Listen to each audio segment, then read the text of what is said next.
In addition to allowing users to generate Jupyter notebooks from a web interface, BioJupies is also made available as a Google Chrome browser extension, which can be installed for free by the Google Chrome Web Store, as shown here.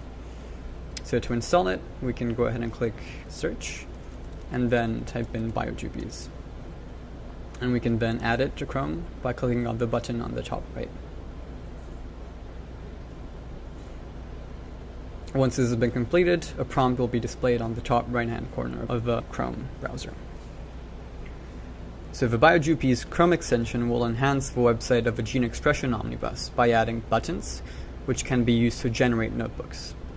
So in this case, we can go ahead and click on Google Search and enter GeoDatabase, and then select the GeoDatasets browser, which allows users to browse different RNA-seq datasets uploaded to Geo. So in this case, we'll go ahead and analyze a specific dataset, GSE 88741.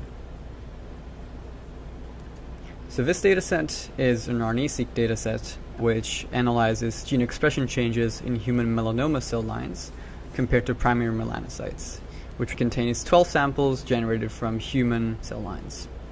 In order to start generating a notebook, the user can click on Generate Notebook button shown below.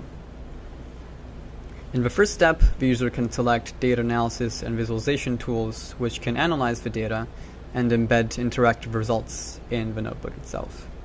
So in this case, the user is provided with options to select tools from different sections, including exploratory data analysis, differential expression analysis, enrichment analysis, as well as small molecule queries.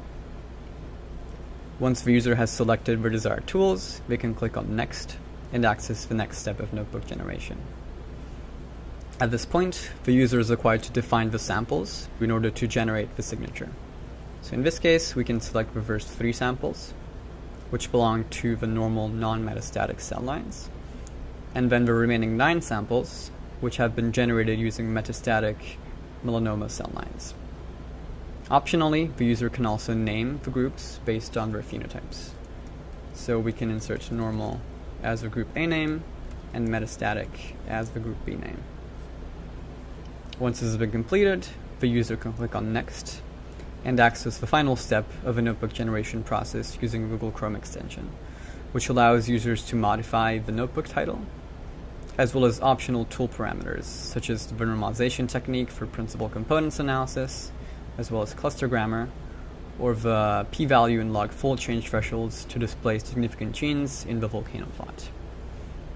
Once the desired settings have been specified, the user can then click on Generate Notebook to launch the Jupyter Notebook generation job.